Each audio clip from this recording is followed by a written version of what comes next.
Hi guys, James at Rampant Lion Reviews again for you today with another beer review. For this one we are going to cross the Øresund once again and go back to Copenhagen in Denmark, and we're going to revisit one of the famous Danish gypsy breweries whom you've seen me review a good number of beers from before, and this is one that just caught my eye for kind of obvious reasons if you've watched the channel regularly. So for this review then we are going to go to Mikkeller once again, and today we're having a taste of the Japanese rice lager. So this beer comes in at 5% ABV. Obviously it's a Japanese style rice lager, this one, and this is a style of beer that I really do quite enjoy actually. My landlord brews a very nice Japanese rice lager, and to be honest, when it comes to macro beers, you know, I do enjoy the likes of the Sapporos, the Kirins, the Asahis and things like that. The Japanese do a fairly nice macro lager, of course. I think they're one of the better countries when it comes to the macro side of things, but of course they did learn to brew from the Germans, so that's not surprising. The Japanese take things in, they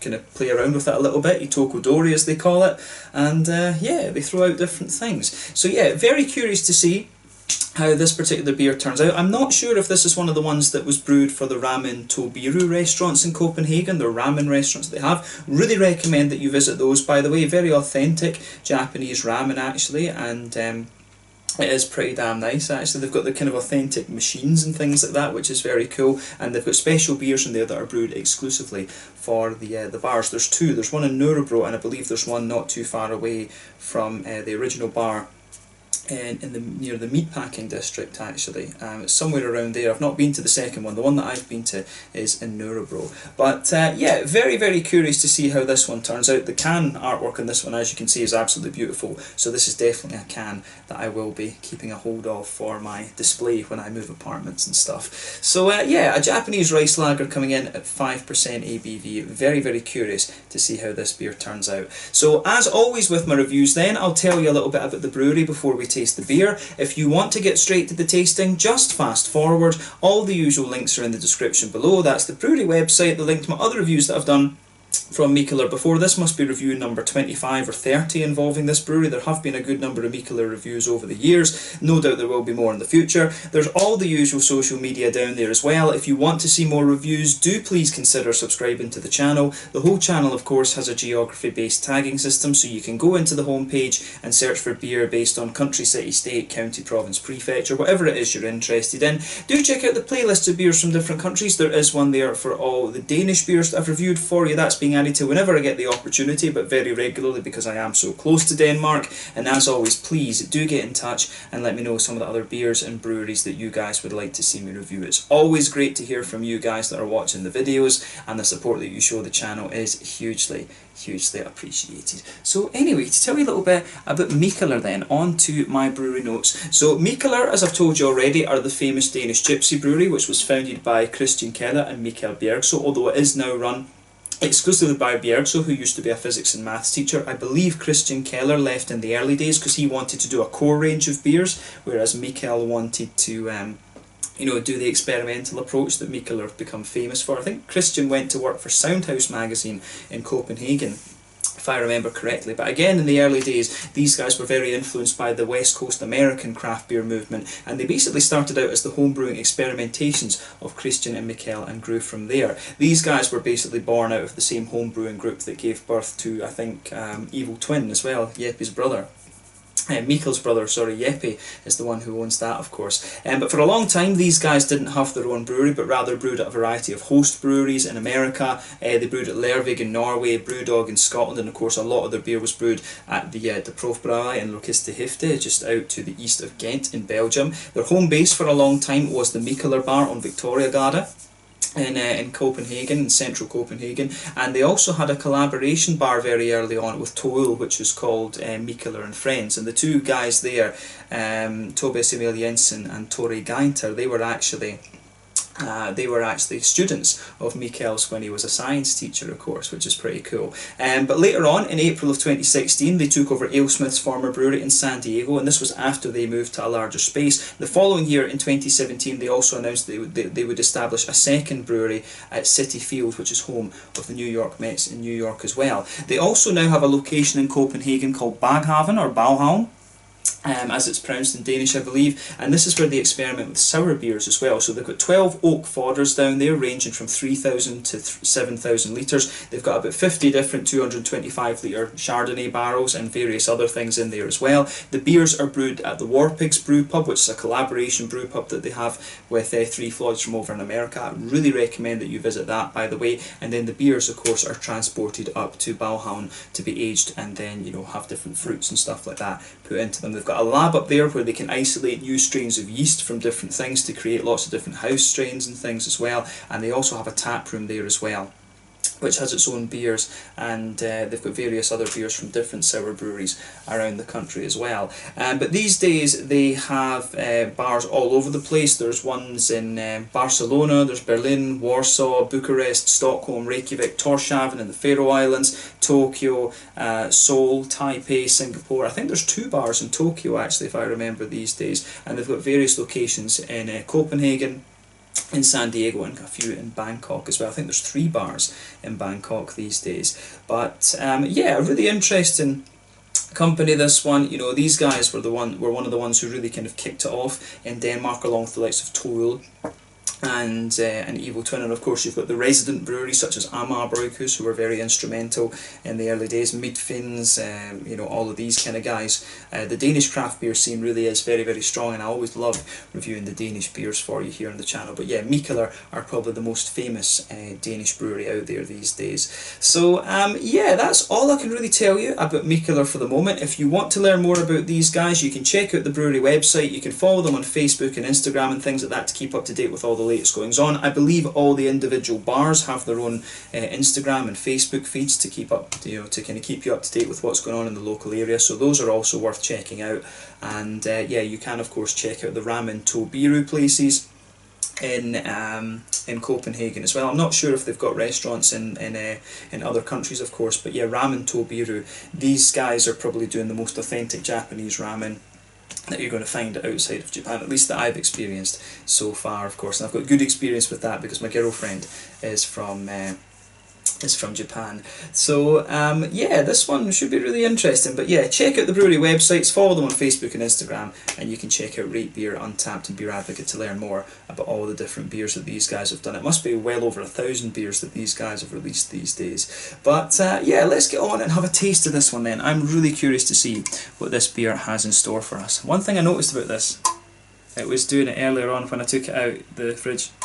Nah, it's not doing it now. Maybe it was making a really interesting noise when I was holding it earlier, like, nah, it's not chiming in the same way. That was me just being a kid. But yeah, this one, the artwork, I have to say, is absolutely beautiful. Just look at that. So on the sun here, it says Kampai, which is Japanese for cheers. I'm not sure exactly what this one says, I have to say, but I think this one is basically fresh. I believe that this one means fresh. Could this mean sweet? Sweet and fresh? I don't know. But yeah, it says here, Japanese rice lager brewed at the Proefbrouwerij Locristi Hefte, which, as I said to you earlier, is near Ghent in Belgium. And it says Raisu Raga in katakana on the back. My Japanese is still a work in progress, of course, doing my university courses here in Sweden for that. But there you can see, there is Kampai once again. And I think this one is fresh, of course. Like I said, I think that one means fresh. I'm not sure, but yeah, let's get this guy out and we will get on with the tasting then. Very, very curious to see what this has in store for us. This one, of course, is a half-litre can, so a little bit bigger than the 440s that you'll find from many different Japanese breweries these days. But again, as I've told you, I'm going through a bit of a lager phase at the moment. Really just enjoying lots of different lagers, and this was one. Basically, you know, with the artwork and with what it was, I really just had to get one of these to review for you here on the channel. But I mean, look at the artwork on this, it's beautiful. I think the Japanese have always had very nice football strips as well, the samurai blue. I don't know if that's what the artwork, the concept for the artwork comes from, but yeah, beautiful can this. I'll definitely be keeping this for one of my displays, that's for sure. But yeah, I think the last Asian sort of type beer that I had from these guys was the dim sum. They brew a lot of beers actually that are paired to go with Asian food, I think for the Bangkok places that they have it, as well as the RampantLionReviews here in Copenhagen, quite close to me. So yeah, as you can see with this beer, it's poured a lovely, very pale golden straw colour, this one. The rice, of course, gives it a slightly paler colour than you'd normally get from like a Pilsner or a Helles or something like that. You can see there is a good half finger of a frothy white head on this one. That's going to fade away to be a very, very thin foamy layer, of course. One or two big bubbles sticking towards the side of the glass, a few little ones going up towards the bottom of that head there, but you know, overall it does look pretty damn nice, I have to say. I really like how this beer comes together. It looks kind of how you'd expect from a Japanese rice lager. You can see the head is really just fading away to be very, very thin and very foamy actually. So yeah, let's take a closer look at the aroma and just see how we get on with this one. Oh yeah, it really actually does just smell like a macro beer, to be honest. But yeah, hopefully this one is really nice. It does really just smell a little bit like a macro beer. So yeah, straight away with this one, you get a little bit of that kind of sort of Pilsnery malt coming out of it. You can definitely smell the kind of smoothness and slight sweetness of the rice in there. One of the things, I know that Dugas Brewery in Gothenburg, they used a little touch of rice in some of their IPAs in recent times, and it gives you a lovely kind of smoothness and oiliness to your malt base actually when it comes to these styles of beer. So rice is a really interesting ingredient, and I mean, Japanese sake, huge fan of Japanese sake. You can check out a few of my sake reviews if you're interested. Need to film a few more of those, but yeah, the rice is a very interesting ingredient. I'd love to experiment a little bit more with IPAs and stuff and just putting a little bit of rice in them, but I think rice can work out really nicely in lagers. But yeah, you can definitely smell a little bit of that smooth ricey note out of this one. It's quite smooth, but at the same time it's quite oily. If you've smelt Japanese sake before, you will know exactly what I mean. But yeah, it's definitely got a bit of that Pilsnery malt quality to it, that kind of astringent but quite crisp aroma. You've got the smoothness of the rice. There's a wee bit of a biscuity sweetness in there, a slightly sweet caramel, a little bit of a kind of sweeter biscuity, McVitie's digestive sort of thing going on. And other than that, I really don't think there's too much to report in terms of aroma from the malty side of the beer. Otherwise, it's quite crisp and hoppy. You know, I think it's probably Hallertau or Tettnanger hops that are in here, maybe Sats from Czech Republic. They do come across as, you know, it does come across as fairly bright and floral in the hoppy side of things, so it could be Czech Sats. The other option, of course, would be one of the Polish hops like Lubelski, or maybe it would be you know, the Slovenian Styrian Goldings, or Danak could be one of those two as well, because they have quite a similar profile to the German noble hops. But yeah, I would want to say, something makes me want to say that it's Sats that's in this, Czech Sats. Žatec as the Czechs call it.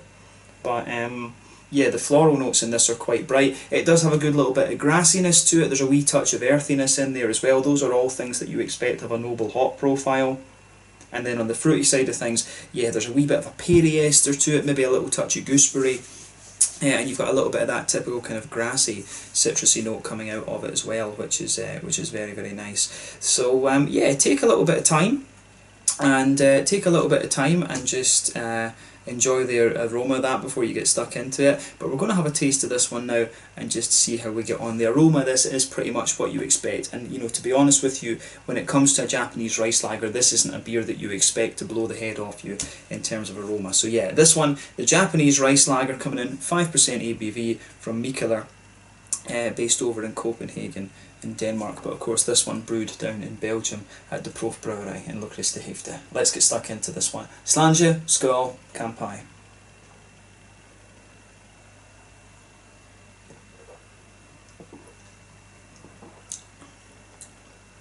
Yeah, it's a really nicely done beer, this one.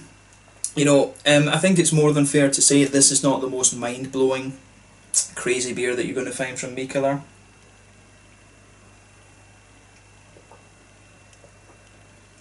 And if you buy this, you know, you don't expect it to be either. But with Mikkeller, you just want something that is well done. If you buy a lager beer, you want it to be authentic, and it really is.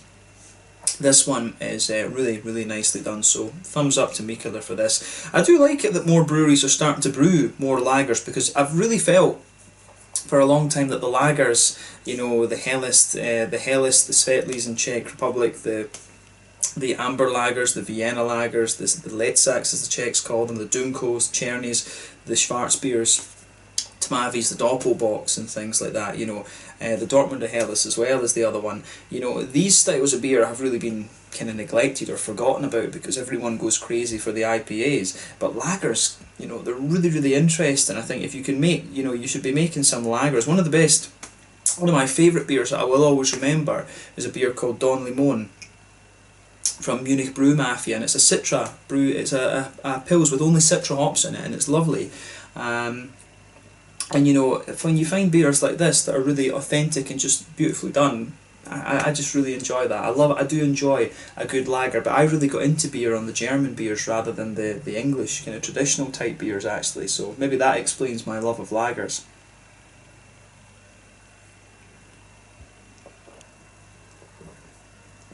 But yeah, this one is really, really nicely done, so if you enjoy a lager, you will like this one.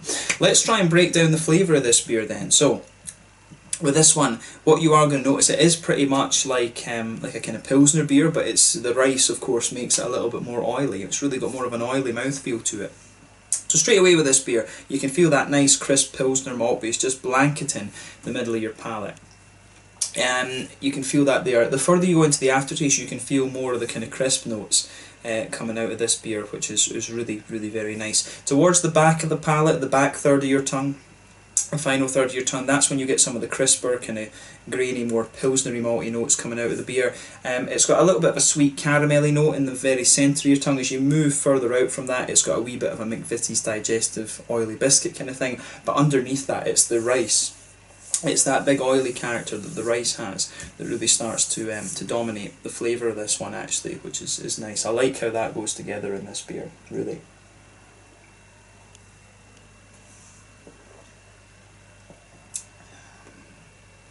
Yeah, this one's really nicely done.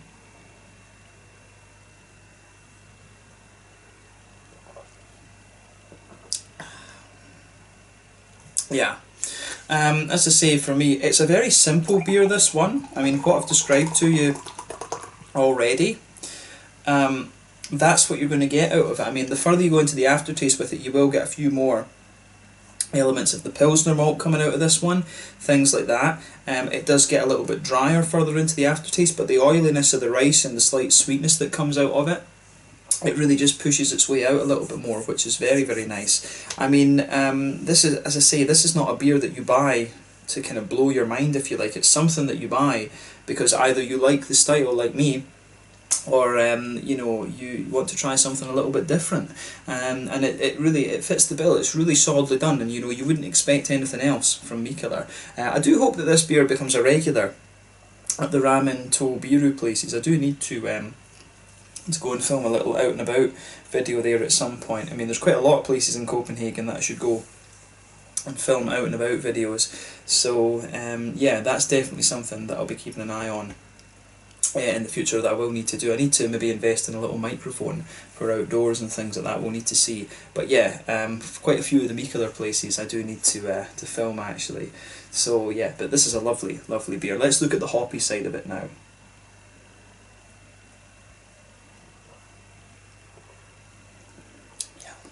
This. I wish I'd got a couple of cans of this now.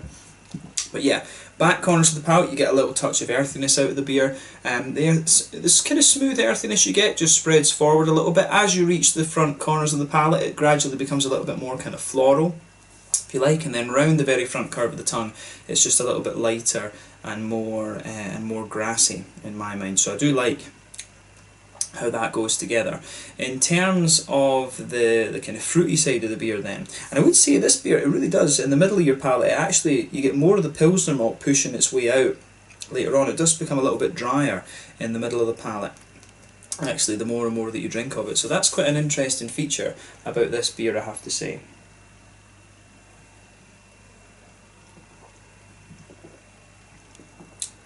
But yeah, the sweetness from the rice and the oiliness that it has and a bit of the biscuit, you know, those come out very, very nicely actually.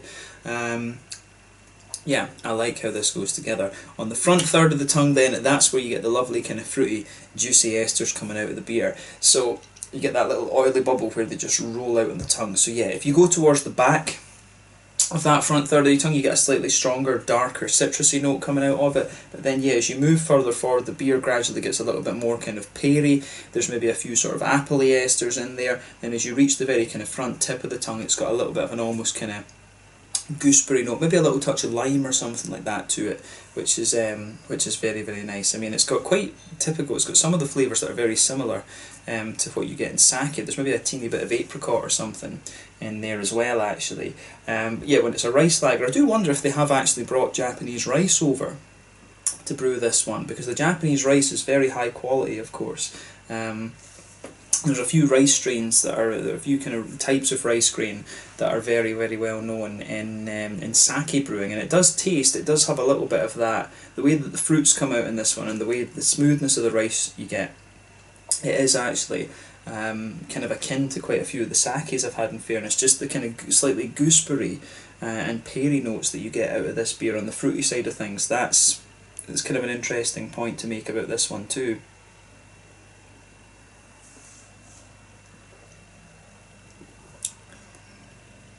Yeah, this is a style that I'd love to experiment with brewing myself a little bit. This I think would be a very, very nice beer actually to brew for myself. Maybe I need to look at opening up a little brew pub in Japan at some point. That would be quite a fun thing to do. But yeah, this beer I think is really pretty solid actually. I like this one, definitely. But yeah, flavour profile wise, this is nice. I do suspect the more and more that I drink of this beer, I think it's Czech Sats hops that are in here, just because of that slightly spicier part of the floral notes there. So yeah, I do think probably Czech Sats have been used in this, maybe along with something else, who knows. But yeah, this one is pretty nice actually. It's not too high in terms of its bitterness, and on that note I guess we should go to the mouthfeel. So yeah, this is quite a light bodied beer, but it's at the top end of light bodied. The carbonation is very smooth. In terms of a lager beer, or I don't know if we should term this one a Pils or a Helles, it's got a few characteristics of both, more of a Pilsner though, in fairness actually, the way the malt base comes out. But yeah, it's got a lovely kind of, it's got a good degree of crispness to it. It does get a little touch drier the further you go into the aftertaste. It's got a lovely little bit of oiliness to it. It is definitely one of the more oily lagers that you're going to come across. In terms of hoppy bitterness, I think we're talking about 20-ish IBUs, somewhere in that kind of region. But yeah, the malt base, good bit of crispness to it, very smooth, a little bit of sweetness and a little bit of oily character as well. Some nice juicy fruits in there, but overall a very nice, light and easy drinking beer, this one. I would love to go to RampantLionReviews and have a can of this along with some of their ramen actually. That's definitely something that I want to have a go at. The last time I was there I had a Yuzu Weizen, if I remember rightly. So yeah, definitely interesting. I'd love to see Mikkeller actually import some of the Japanese craft beers over to Europe, because there's some great Japanese craft beer breweries these days. You can check out my Japanese reviews.